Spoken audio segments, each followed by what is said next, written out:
Olá, Miguel. Boa tarde. Viva Alexandra, Como é que estás? Cada vez melhor. cada vez melhor. Tal e qual. Pronto, eu agora aprendi, já não vou esquecer nunca mais. É, Sim. Olha, Miguel,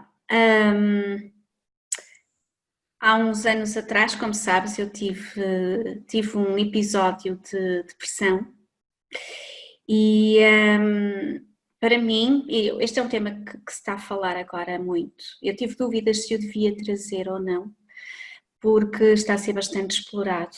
De qualquer forma, eu acho que não é demais falar sobre ele, porque há muitas ideias pré-concebidas. Eu própria, quando passei por esse processo, vi-me aqui com algumas questões, principalmente ao nível da aceitação daquilo que estava a acontecer.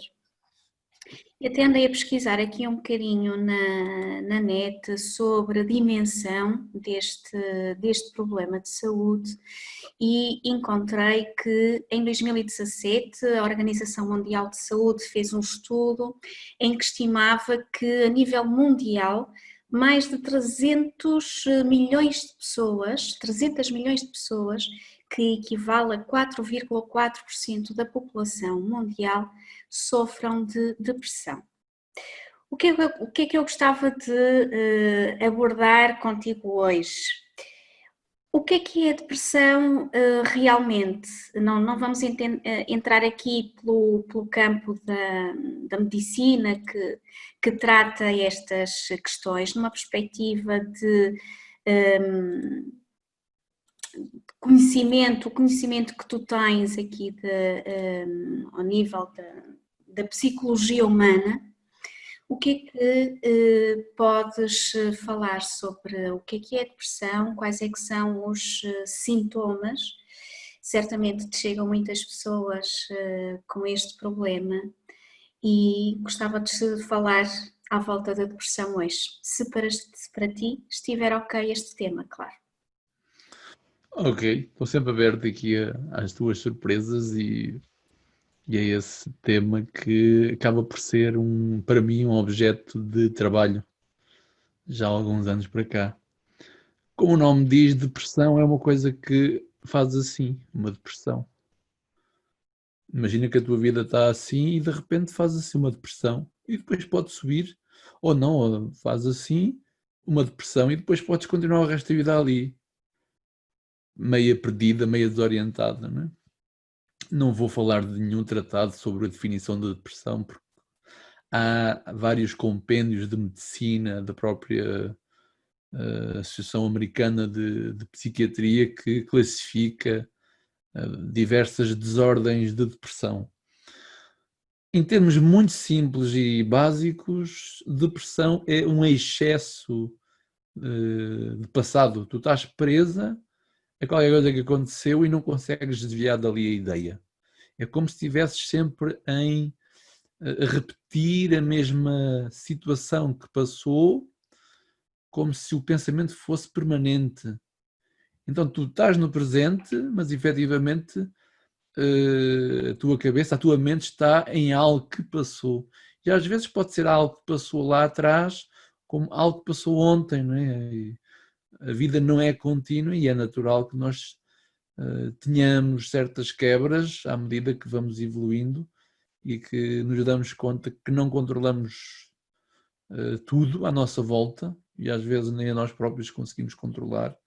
A depressão eu encaro como uma desordem emocional que afeta o campo físico, tanto neurofisiológico, afeta o campo emocional, afeta o campo mental, cognitivo e naturalmente vai afetar a performance, a atuação, a maneira como eu vou comunicar, como eu vou interpretar tudo à minha volta e com isso posso e promovo o não resultado. Eu digo não resultado porque ou faço coisas que têm resultado ou faço coisas que não têm resultado, sendo que o resultado implica a minha expectativa ou algo que eu quero, ou pelo menos fugir àquilo que não quero.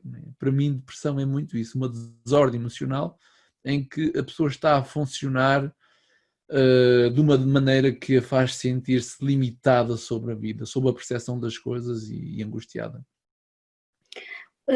Como é que caracterizas aquilo que a pessoa está a passar enquanto está nesse processo? Quais é que são aqui os sintomas ou como é que se manifesta esta doença, seja no comportamento, seja até no próprio corpo da pessoa muitas vezes, não é? Aqui com uma sintomatologia associada.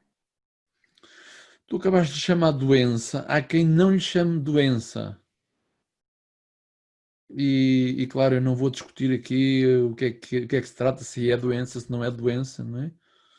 Os médicos vão encarar de alguma forma como sintomas doentios, sintomas ou uma própria doença, não é? A pessoa padece de depressão crónica, significa que, sendo assim um pouco irónico, não é? A pessoa é especialista em depressão. O seu padrão de funcionamento leva a estar permanentemente deprimida e é vista assim por toda a gente. Ora, esta pessoa a dada altura não quer ser vista, ela fecha-se, não sai porque não quer ser vista. Alguns sintomas, naturalmente, como problemas ao nível do sono, ao nível da motivação, ao nível das relações interpessoais. Depois a pessoa naturalmente não se gosta de ver ao espelho e vai haver uma quebra de estima, de autoestima, de rentabilidade, de capacidade. E tudo isto em jeito de bola de neve, quanto mais permaneço assim, pior me sinto. Já depois, para não falar de alguns efeitos adversos que, por si só, a implementação de estratégias químicas poderão provocar na pessoa, que é perder uma série de faculdades e de autonomia e de estabilidade a nível de todos os sistemas do corpo, não é? Agora, há uma variedade de sintomas associados a isso. Naturalmente, a pessoa vê-se e sente-se limitada em relação à realidade por comparação aos outros. Não é? Quando uma pessoa está nesse estado, qual é o seu nível de consciência sobre o que está a acontecer?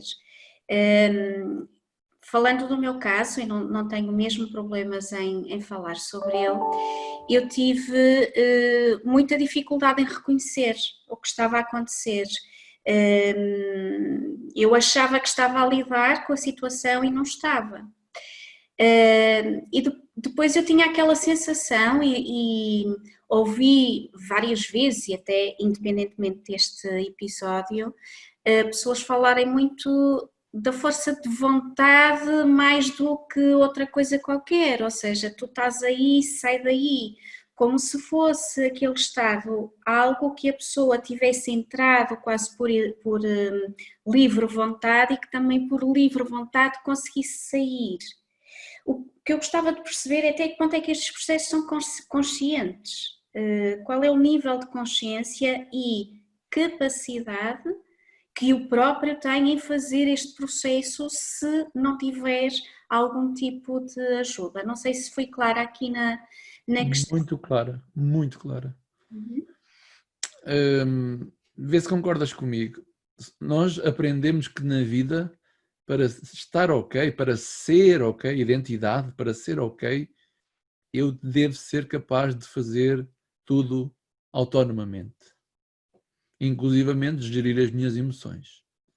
Ora, a grande parte das vezes, a forma como as pessoas aprendem a viver as suas emoções é escondendo as negativas, é tapando, é não mostrando, é não falando, porque se eu estou triste, se estou desanimado, talvez os outros possam não me aceitar, não é? Eu aprendo a reprimir. Eu acho que ninguém acorda de manhã, esfrega as mãos e diz eu vou-me deprimir, não é? Eu acho que não, não é? Embora hajam, e isto que eu vou dizer pode não ser claro logo à primeira vista, há sempre ganhos secundários em qualquer reação negativa. A própria depressão em si é aquela criança que está amuada, criança adulta, entre aspas, não é? Porque não lhe estão a dar ou a vida lhe tirou.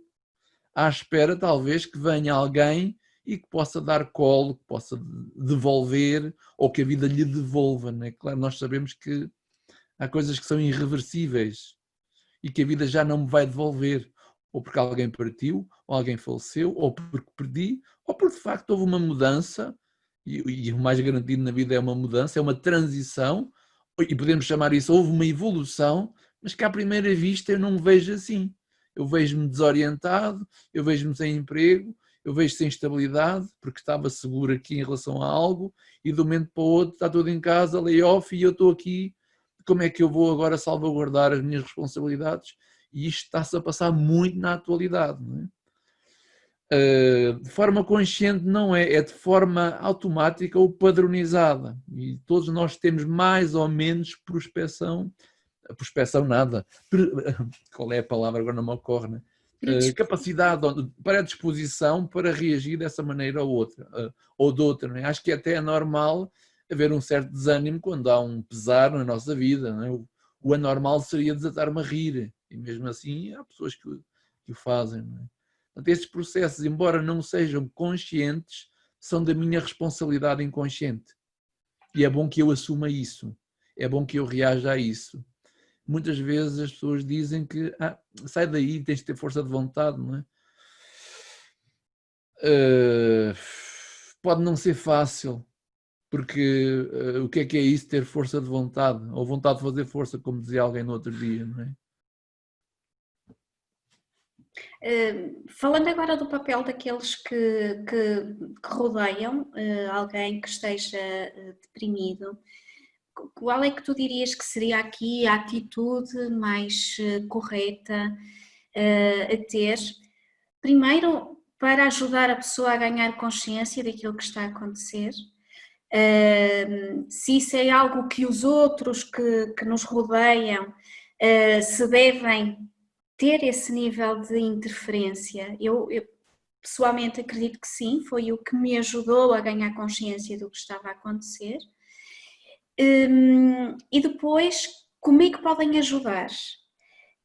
Porque às vezes os conselhos, às vezes a vontade de ajudar é grande, naturalmente, principalmente as pessoas que gostam de nós e não nos querem ver assim, mas às vezes parece que a pressão ainda é maior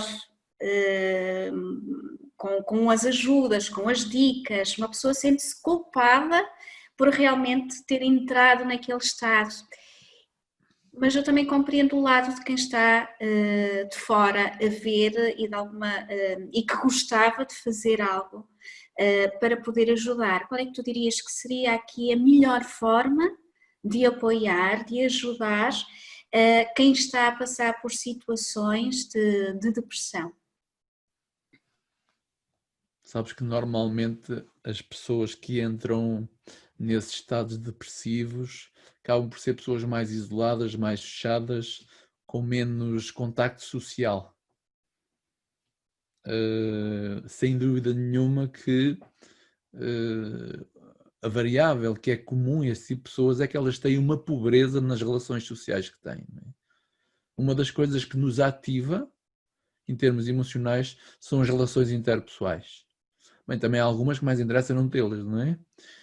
Quando tu te envolves de pessoas à tua volta que estão lá para ti, estejas bem ou estejas mal, o atingir esses níveis depressivos desaparecem muito, não é? Ora, se eu estou ligado a alguém, emocionalmente estou próximo, a minha melhor atitude é deprimir-me um pouco com ele também. Comungar do estado em que ele se encontra. E não rejeitar, porque isso já está ele a querer fazer, não é?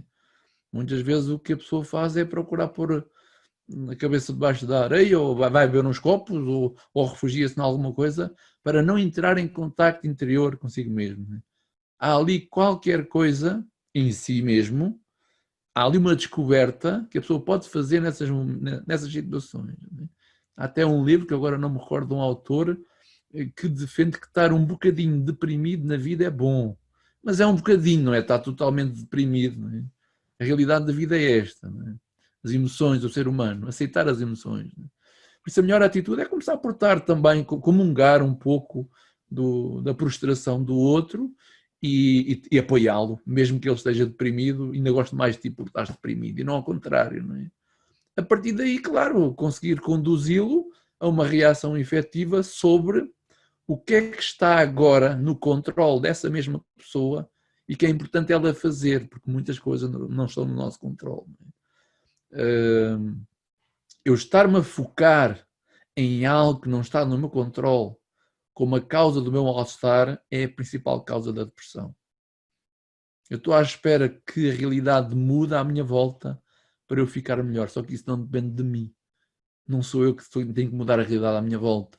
Eu tenho que mudar a minha atitude e adaptar-me e até tirar partido daquilo que está a acontecer. Lamentavelmente, há muitas pessoas ainda, na realidade atual, que não estão a tirar partido disto que está a acontecer. Que não é bom nem é mau, é o que é. Independentemente do medo e do respeito que possamos ter. Há que aproveitar as crises, não é? Grandes transições acontecem perante as crises. Uma depressão não é mais que uma crise. E eu acho que grande parte do que está a suceder assim à nossa volta, não é? Há muitas pessoas que estão a criar esse estado, nomeadamente aquelas que já tinham, que estão a ser afetadas diretamente com isso, não é? E esta é a minha perspectiva, com o devido respeito sobre tudo o que está a acontecer à volta. Falando agora da programação neurolinguística, como é que ela pode ajudar a prevenir e ajudar a pessoa a sair desse estado? A pessoa que está nesse estado está com um pensamento ou uma ilusão permanente de si e da realidade em si. Ela não faz um filme futurista.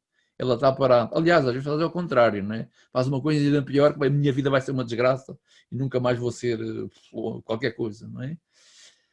A estratégia, ao contrário, é criar uma ilusão favorável de si próprio e uma ilusão favorável sobre o futuro. Não é? O futuro só existe na nossa cabeça, em primeiro plano, e depois vai acontecendo conforme aquilo que eu vá fazendo. Não é? A alteração da percepção que a pessoa tem é, efetivamente, a estratégia fundamental que a vai ajudar a sair desse estado em que se encontra. E que, atenção, que ela não quis estar propositadamente nesse mesmo estado, que as circunstâncias contribuíram porque alguma coisa aconteceu e vem baralhar aqui os meus esquemas, os meus planos, não é? Normalmente aquelas pessoas que mais gostam de controlar tudo à volta são aquelas que de facto vão se sentir mais afetadas com tudo isso, não é? O controle implica segurança e o contrário de segurança é o medo. Ora, se eu não confio em mim, se eu não confio nas pessoas à minha volta, se eu não confio na bondade da vida em si, eu vou me sentir sozinho e não vou sentir capaz de lidar com as coisas à minha volta. Ainda mais quando não me vejo muito bem e sem capacidades para isso. Estratégias neurolinguísticas passam por projetar a maneira como eu me quero ver, mesmo que assim não esteja, a forma como eu me quero sentir e criar um plano de como é que eu quero agir, o que é que eu quero fazer agora. Naturalmente, esse plano é importante que seja o mais possível no meu controle e não estar à espera que passe a tempestade para me sentir bem, não é? Porque eu não sei quando é que ela passa.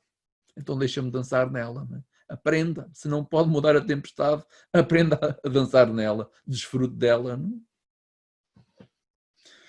O resto são técnicas que efetivamente não dá para explicar assim desta maneira, talvez noutra circunstância ou de outra forma. Miguel, obrigada por este momento. A todos aqueles que estejam a passar por momentos mais difíceis, há ajuda, há soluções, falem connosco também. O processo que eu fiz com a Shanking Up ajudou-me imenso. E pronto, uma mensagem que amanhã será melhor e comecem a acreditar nisso já hoje. Tá bora lá fazer por isso também. Bora isso. lá. Bora lá. Dar um toquezinho, fazer a nossa parte. Beijinho, amiga. Um beijinho, obrigada Tchau. pela conversa. Tchau.